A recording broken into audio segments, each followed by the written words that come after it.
जो महबूबा मुफ्ती जी ने जो स्टेटमेंट दिया है हाईली कंडेमनेबल है और मैं उसकी भरपूर निंदा करता हूँ। ऐसे कॉन्स्टिट्यूशनल पदों पर रहने के बाद ये उनको शोभा नहीं देता था, लेकिन ये स्टेटमेंट जो है सेडिशियस है, एंटी नेशनल है और मैं गवर्नमेंट से रिक्वेस्ट करता हूँ कि उनके खिलाफ सेडिशन का मुकदमा चलाया जाए और अंडर दी एनमी एजेंट जितनी इनकी प्रॉपर्टीज़ है उसको कॉन्फिस्केट किया जाए।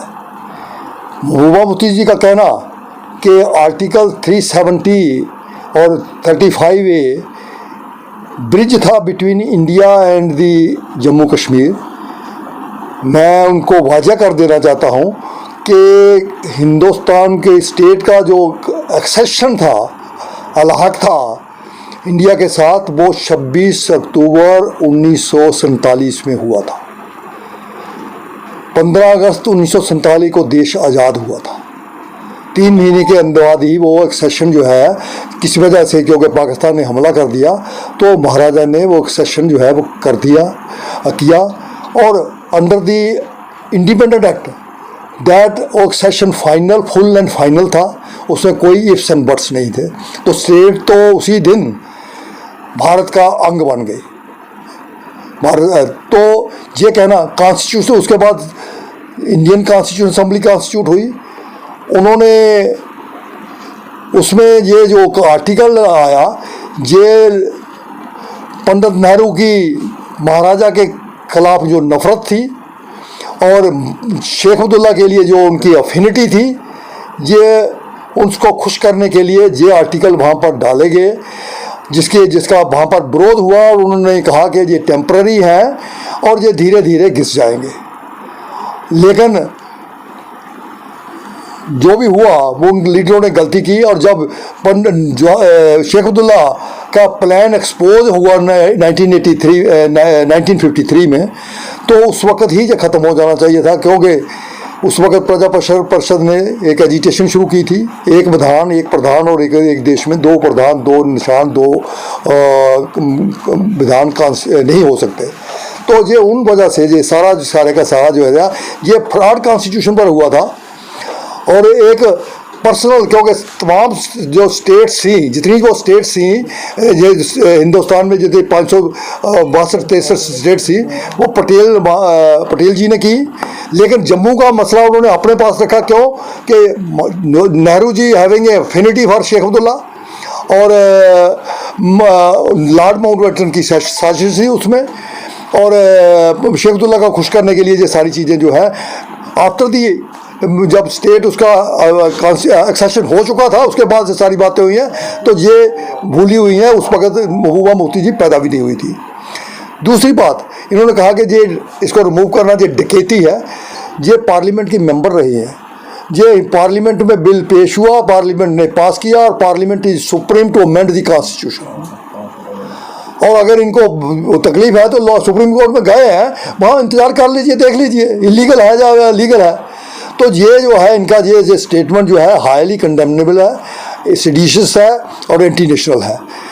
दूसरी बात उन्होंने जो कही कि मैं हिंदुस्तान का झंडा नहीं उठाऊंगी, कोई झंडा नहीं उठाऊंगी तब तक, ये भी एक्ट उनका सेडिशियस है कि हिंदुस्तान का नेशनल फ्लैग की बेहरमती करना या इंडियन का पार्लियामेंट की को डकैत कहना, ये पार्लियामेंट के प्रिविलेज में आता है और उसके खिलाफ प्रिविलेज मोशन भी होनी चाहिए। ये जब अच्छी भली भांति जानती हैं कि पार्लियामेंट की मेंबर रही, लेकिन और फिर इनका ये कहना कि हमारा जो है हमारे पाँव में हाथ लगाएंगे, देखिए पाँव में हाथ लगाने की बात तो दूर है, हाँ अगर टांग से खींच के इनको बाहर फेंकना पड़ेगा तो वो जरूर हम करेंगे। और ये बात भी मैं वाज़ह कर देता हूँ महबूबा मुफ्ती जी और ये जो उनके वो बाकी लीडर्स हैं कि ये जम्मू कश्मीर किसी उनके बाप की विरासत नहीं है। जम्मू कश्मीर में लद्दाख है, लद्दाख खुश है यूनियन टेरिटरी से, जम्मू यूनियन टेरिटरी बनने से खुश है। तो जम्मू लद्दाख की तरह जम्मू और लद्दाख अगर कोई किसी वक्त को गवर्नमेंट बदले और किसी मूव ऐसी हो तो जम्मू और लद्दाख चट्टान की तरह इसमें खड़े रहेंगे, ये वापस होने वाली हो ना तो होगा ना हम होने देंगे। तीसरी बात, ये जो इनका ये कहना कि वो डकैती है, तो पार्लियामेंट को ये पार्लियामेंट की इन्होंने बेइज्जती की है। पार्लियामेंट सुप्रीम है, पार्लियामेंट के इनके खिलाफ प्रिविलेज मोशन होना चाहिए। जहाँ तक इनका ये कहना कि मैं झंडा नहीं उठाऊंगी, तो इसका भी ये जितनी टेररिज्म इन्होंने फैलाया, ये टेररिज्म और पत्थरबाजी जो करवाई, ये इसको उसका ये थे क्यों कि इनका मकसद सर्व करता था कि जब तक टेररिज्म रहेगा तब तक इनको हलवा मांडा चलता रहेगा। एक बात उन्होंने और कही कि जोगी जी ने या मोदी जी ने बिहार में 370 के बारे में बात की, तो वो उनके कॉन्स्टिट्यूशन में था, वो कर सकते थे। लेकिन एक बात मैं कह दूं कि जम्मू कश्मीर पर जितना रुपया खर्च होता था वो सारे भारत के लोगों का टैक्स था, उनसे इकट्ठा होता था, एंड वो इंटरेस्टेड था। और जब कॉन्स्टिट्यूशन उन्होंने एक मैनिफेस्टो में ये चीज़ रखी थी तो लोगों ने उसको वोट दिया था, तो इसलिए वो कहना कोई उसमें नहीं है। दूसरी बात कि सारे देश से लोगों ने जहाँ आकर बलिदान दिया है इसकी प्रोटेक्शन के लिए। जहाँ तक ये कहते हैं कि कश्मीर का मसला है, कश्मीर का मसला शी मस्ट नो इट कि 1994 में पार्लियामेंट में एक रेजोल्यूशन पास हुआ था कि कश्मीर का कोई मसला है, कोई डिस्प्यूट है, तो वो उस एरिया की है जो पाकिस्तान ऑक्युपाइड एरिया है। इस एरिया की कोई डिस्प्यूट नहीं है, and she being the member of the parliament she must know it. तो ये कहना कि ये मसला है, कोई मसला नहीं है, ये मसले क्रिएट किए गए हैं और ब्लैकमेलर है। बाकी रहा, मैं इनके स्टेटमेंट को बड़ा लाइटली लेता हूँ, क्यों कि इनको थूक के चाटने की आदत है। आपको याद होगा कि 2008 में जब ये भूमि का आंदोलन चल रहा था, लैंड रोड चल रही थी, तो उमर अब्दुल्ला ने पार्लियामेंट में स्टेट दिया था कि हम मर जाएंगे लेकिन 1 इंच ज़मीन नहीं देंगे। तो ज़मीन तो मिल गई, तो भाई मरे तो है नहीं, भाई डूब मरना था, क्यों जीते रहे, आज तक जिंदा क्या हुआ।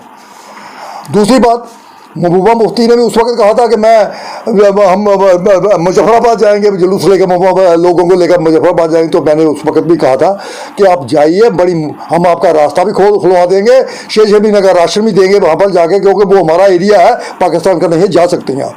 तो फिर गई नहीं, तो ये उनको हड्डी की, इनके आगे हड्डी डाल दो, जब तक वो उसको चाटते रहेंगे तो ये ठीक रहेंगे। जब थोड़ा सा खींचोगे तो इन्होंने भौंकना शुरू कर देते हैं।